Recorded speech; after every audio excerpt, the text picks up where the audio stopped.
आपण पोहोचलेलो प्रयागराजला. बघू शकता पाठीमागे आपल्या पाठीमागे बस पार्किंग केलेली आहे. इकडे सगळे पॅसेंजर ऑलरेडी ऑलमोस्ट रेडी आहे. आता ह्या रिक्षात फिरवून आणणार आहेत. गंगा आरती, संगम आणि तिसरा माहित नाही कुठे चालली. मी तुम्हाला सांगतो कुठे चालली. प्रति व्यक्ती 150 रुपये खर्च आहे. आता 3 ठिकाणी काय काय आपल्याला बघायला मिळते ते आपण दाखवणार आहे या व्हिडिओमध्ये. आणि बघूया काय बघायला मिळते आपल्याला. 4 ॲटो आहेत आपले. 4 नाही 5 आहेत. 1 2 3 4 आणि पलीकडचे 5 आणि आपली 6वी 6 ॲटो. जय श्रीराम.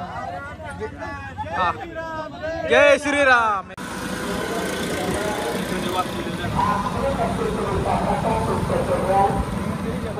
आज जो मेळा आहे तो माघ मेळा आहे. आणि बघू शकता या ठिकाणी इकडे या ठिकाणी आरती चालू असते. पण विषय काय झाला, आरती नाही आहे इकडे. तर बघू शकता या टायमिंगला जे ब्लॉक केले या ठिकाणी. इकडे नदी वाहत होते. इथे कंस्ट्रक्शनचं काम चालू असल्यामुळे आरती बहुतेक अजून तर पण त्यात आरती झाली नाही. इकडे पहिल्या लोकेशनला तर आणलं पण कंस्ट्रक्शनचं काम चालू असल्यामुळे इकडे पण आरती होऊ शकली नाही. तर आपण आलोय त्रिवेणी संगम. आपला दुसरा पॉइंट आजूबाजूचा जो परिसर आहे त्रिवेणी संगम अशा प्रकारे जबरदस्त. इकडे उंट पण आहे. तुम्हाला जसं सकाळी म्हणलं होतं तिकडे पण उंट होते पण आपल्याला तो चान्स नाही भेटला. तर बघूया. तर आपण करणार आहे राईड, उंट राईड. अरे उठाइए बैठा यार. अरे गिर जाए सर. ए आराम से यार. तेरा वेट बहुत ज्यादा है रे. आपली उंट राईड बघू शकताय मित्रांनो. जबरदस्त मजा येते. या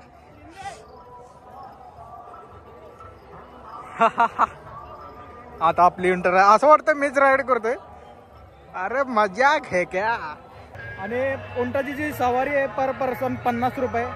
आता इथले इथं फिरवायला लागलाय. अरे रे घुमाव.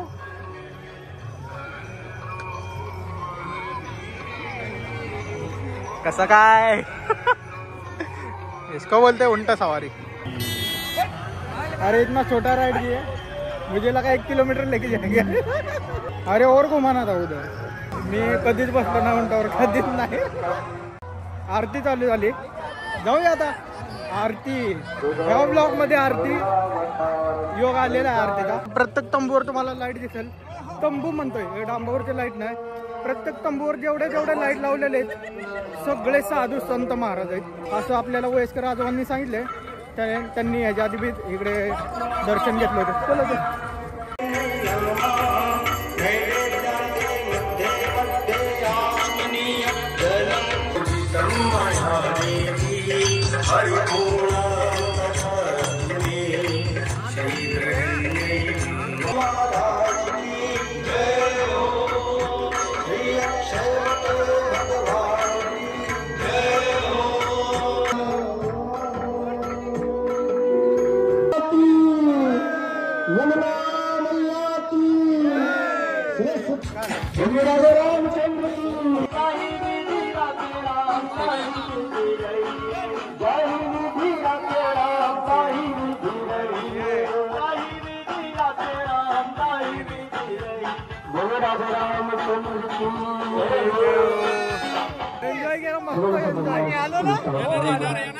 आपण आलो गंगा नदीपाशी.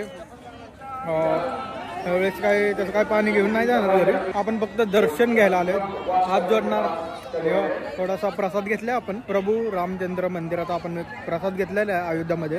आणि त्याच्यानंतर जो प्रसाद घेतलेला आहे आपण वाराणसी म्हणजेच काशीला आपण प्रसाद घेतलेला आहे. आणि त्याच्यानंतर आता इथे आलोय प्रयागराजला. तर इथे अजून तसं काही घेतलं नाही. फक्त आपण प्रसाद घेऊन जाणार आहे गाडी. काही लोक इकडे पाणी नेतात गंगा नदीतलं. आपण बघू. आपण परत कधीतरी येतोय इकडे. माझं एक ड्रीम आहे.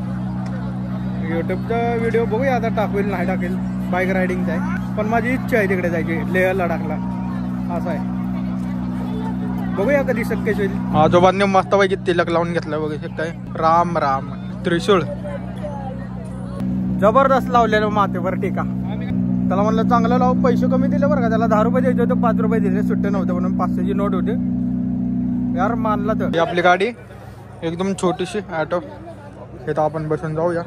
अगला पॉइंट हा जो तिसरा पॉइंट आहे आपला, तर हनुमानाचं मंदिर आहे इथे. बडे हनुमानजी मंदिर बघू शकताय. बडे हनुमान मंदिर ते आपण आता दर्शन घेऊया. बडे हनुमान मंदिर आतमध्ये, आपण बाहेरच दर्शन घेऊया. तर मंडळी आपले 3 पॉइंट इकडे कंप्लीट झालेले आहेत. खरं तर 4 पॉइंट आहेत. भैयाला विचारले, रिक्षावाला भैयाला, तर बोलले 4 पॉइंट होते. 4 पॉइंट दाखवले असते तुम्हाला. पहिला जो पॉइंट आहे तो गंगा आरती, महागंगा आरती. आणि दुसरा जो पॉइंट आहे तो त्रिवेणी संगम. आणि तिसरा जो पॉइंट आहे ज्या लोकेशनला आपण उभा आहे तो आहे बडे हनुमानजी मंदिर. आणि चौथा जो पॉइंट आहे तो बघू शकता माझ्या मागे, पाठीमागे, हा आहे कोटा किल्ला. हे 5 वाजता बंद झालेलं आहे, नाहीतर भैया म्हणले होते तुम्हाला हा पॉईंट दाखवला असता, पण हा 5 वाजता बंद होतो हा किल्ला. आणि मी तुम्हाला जसं म्हणलं होतं की आपलं जे दर्शन झालंय बाहेरून त्याला कारणीभूत पण हा चुकारपणा केला इकडे नाही का. तर त्यांच्यामुळे आपल्याला बाहेरून दर्शन घ्यावं लागलं का, तर ड्रायव्हर दादा पण तापले होते. हे 3 लोक ते बघू शकताय. भंडारा खाऊन आलेत कुठून, न विचारता कुठे गेले काय माहिती. सगळे तिकडे शोधतायत आणि हे भंडारा खाऊन आलेत म्हणजे बघा ना. आणि ड्रायव्हर दादा आपले बघायचे म्हणजे ह्यांच्या डोक्याला इतका ताण आहे. मी मागच्या ब्लॉगमध्ये बी सांगितलं होतं तुम्हाला, खूप ताण आहे. आता बघू शकता तुम्ही. ह्यांना बी एक जबाबदारी दिली. इतिहासातील पहिलीच बस जाते आपली. इकडे बी माणसं परेशान, हे बी परेशान, आम्ही पण परेशान. आमचे तर बाहेरूनच दर्शन झालं त्यामुळे, नाहीतर आम्ही रांगेत आता झालं बी असतं दर्शन. काय सांगू आता, जाऊ द्या, असा विषय झाला. चलो भैया, चलो चलो, एक लेट करवा द्या, चलो जल्दी. अरे यार असं नाही करायचं यार. म्हणजे त्यांना त्रास देऊन त्यांनाच बोलायचं हे चुकीचं आहे. म्हणजे महामूर्खाचं काम आहे. चला, आपलं दर्शन तर झाले, विषय जाऊ द्या. पण थोडीशी किवी येते त्याच्यामुळेच, बाकी काय नाही. फायनली आपण गाडीपाशी पोहोचलेले आहे. बघू शकता अयोध्या दर्शन यात्रा. ज्या आगारातून गाड्या जातात MSRTC अयोध्याला किंवा जाणार आहेत, कधी गेल्या पण असतील या व्हिडिओ टाकायच्या आधी, त्यांना एकच सांगणं आहे की काहीतरी नियम बनवा, नाहीतर लय अवघड होऊन बसेल काय. मला वाटतं इथं मुक्काम नाही होणार आपला. चला मंडळी आता निघूया इथून. तर मंडळी आपली गाडी थांबलेली आहे या साईडला, बघू शकताय जवळच. आणि आपला थांबा जो झाला आहे तो जेवणासाठी थांबा झाला आहे. Hotel Hindustan dhaba family restaurant शुद्ध शाकाहारी. आपण आलो नैनिक प्रयागराज NH45. अशा प्रकारचा आपल्याला मेनू आलेला आहे. दाल फ्राय 100 रुपये, जिरा राईस हाफ घेतलेला आम्ही 50 रुपये. हे तिघामध्ये दाल फ्राय घेतलेला आम्ही इकडे. 100 रुपये एवढा खर्च आला जेवणाचा. जबरदस्त जेवण येतं आणि मस्त.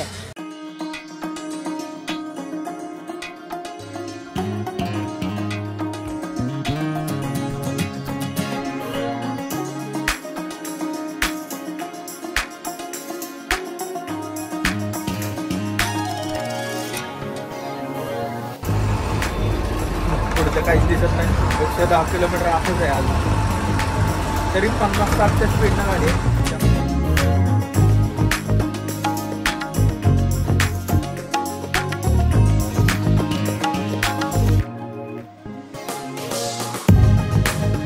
सुप्रभात मित्रांनो, आता आपण आलोय धुमा.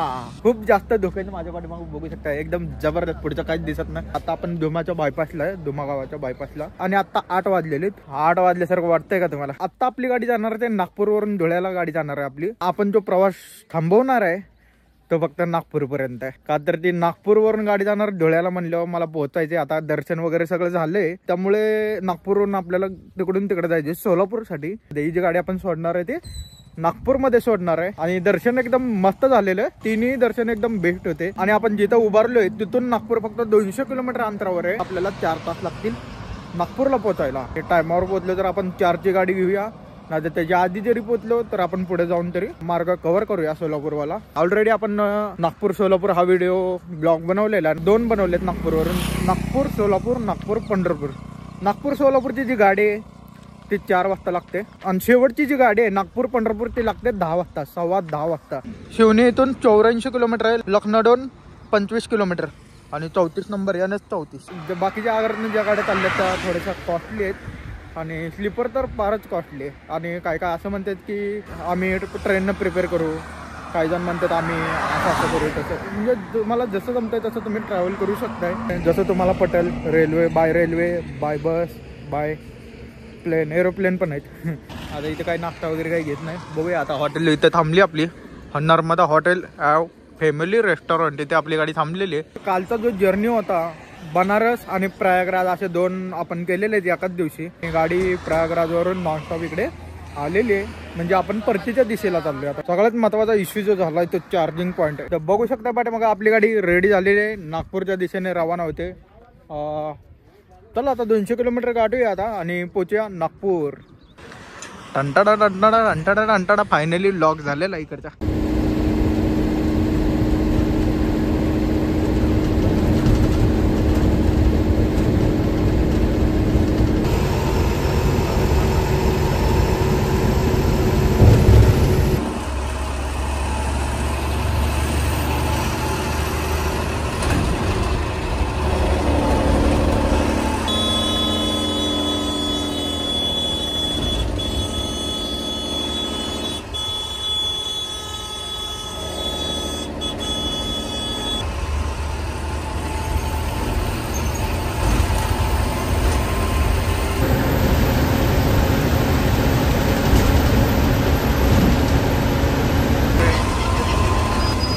त्याचे पडदे लावलेले बघू शकता इकडे, त्याचे पडदे लावलेले. तर हे पडदे लावायचे एकच कारण आहे की जंगली एरिया आहे हा. वाघ, बिबटे असे खूप जनावर या ठिकाणी फिरत असतात, त्यामुळे सेफ्टी म्हणून या साईडला जाळी लावलेली आहे बघू शकताय प्रोटेक्शनसाठी. का तर जंगली एरिया आहे, खूंखार जनावर आहे या ठिकाणी, बिबटे असतील, वाघ असतील. रुखडमध्ये आता सध्या आपण रुखड जंगल कॅम्प. हा रोड आहे जबलपूर नागपूर रोड आणि नागपूर इथून 100 किलोमीटर आहे, 100. आणि आपल्याला एक बॉर्डर पण मिळणार आहे, ते म्हणजे मध्य प्रदेश महाराष्ट्र बॉर्डर.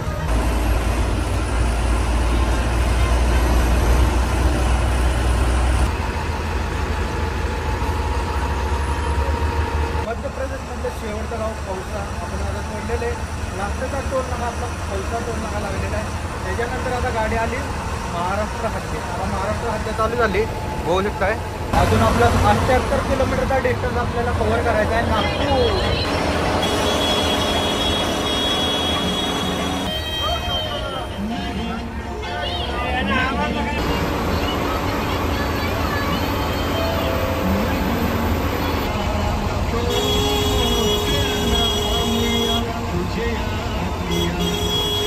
तर मंडळी आपल्याला गाडी भेटलेली आहे नागपूरला जायला. तर दादांची गाडी तिकडे सुखरूप पोहोचवल्याबद्दल आम्हाला धन्यवाद. आणि मस्तपैकी दर्शन घडवून आणलं, तुमच्यामुळे शक्य झाले. तर धन्यवाद दादा. धुळ्याला कधी आलो तर नक्कीच रोड बनवू आपण. रूट होणार आहे यांच्यावर. बरं. आणि बाकीचे जे बघू शकता तुम्ही येणार आहे. जय श्रीराम दादा. सगळे व्हिडिओ पाठवू आमचे. नक्की नक्की नक्की गेले गेले की तेच काम आहे. नक्की नक्की. आपले देवराज साहेब चला त्यांचं बी आता गाडी घेतलेली आहे मस्तपैकी आणि मस्त प्रवास झाला. आणि तुमच्या सगळ्यांचा धन्यवाद देतो मी. आणि चला हे आपले पॅसेंजर यात्री. कसा वाटला प्रवास? एकदम छान वाटला, मन भरून आलं. मन भरून म्हणजे एकदम आनंद आहे. आता उशीर होतोय दादा, येतो नक्कीच. चला जय श्रीराम. गाडी निघाली. नक्की नक्की भेटू आपण धुळ्याला आलो की. ओके चला बाय. इकडे जय श्रीराम. जय श्रीराम. चला bye bye bye bye bye bye bye. अरे यार फायनली आपला कंप्लीट झालेला आहे. इकडे नागपूरची गाडी आहे आणि नागपूरवरून जी गाडी लागणार आहे ती 4 वाजता गाडी लागणार आहे सोलापूरला जाण्यासाठी. त्यांचा रूट जरा युनिक आहे, ते शेगाव मार्गे जाणार गाडी. त्यामुळे शेगाव मार्गे दर्शन घेऊन ठिकाणी आता धुळेसाठी रवाना होणार आहे. आता माझा मित्र पण नागपूरवरूनच चाललाय आणि काय मोमेंट सगळ्यांच्या गाठी पेटी घेतलेले आहेत. दुपारचे 1 वाजलेले आहेत आणि आपण नागपूरमध्ये पोहोचलेलो बघू शकता. नागपूर बस स्टँड माझ्या पाठीमागे 1 वाजता गाडी इकडे आलेली आहे. नागपूर बस स्टँड जो फिलिंग आला जो ज्यांच्या जे प्रवासी यात्री होते भारी होता तो फिलिंग. तो मोमेंट एकदम भारी होता. जे मला भेटायला आले जे मला सोडवायला आले तिथपर्यंत बसपर्यंत तो फिलिंग मी कधी विसरू शकणार नाही ना विसरणार कधी. अविस्मरणीय असा क्षण होता माझ्यासाठी. जबरदस्त. ज्यांनी आपल्यासोबत जे प्रवास करायचे ते बघत असतील तर त्यांचे मनपूर्वक आभार. मी आपल्यासोबत जो मित्र आहे ह्याला आता गुड बाय करूया. भेटू आता परत. आता तुम्ही कुठे जाणार? पुणे. आज संगीतम लागणार 4 वाजता 4:30ला. तर आपली गाडी जी लागणार आहे ती 4ला लागणार. 2 तास बसून तर काय होणार नाही. त्यापेक्षा थोडं पुढे गेलेलं परवडेल. माझा जो रोड आहे थोडा फास्टली आहे तर मला माहिती आहे कसं जायचं. तर असं चला आता मंडळी इथे आपला ब्लॉग एंड करूया. आणि आपण आता नागपूर बस स्टँडला पोहोचलेलो आहे जो आपला फायनल स्टॉप आहे इथपर्यंत. हा ब्लॉग इथेच एंड करूया. भेटूया लवकरच असा नवीन एका मोठ्या लॉंग रूटवर. तोपर्यंत जय श्रीराम.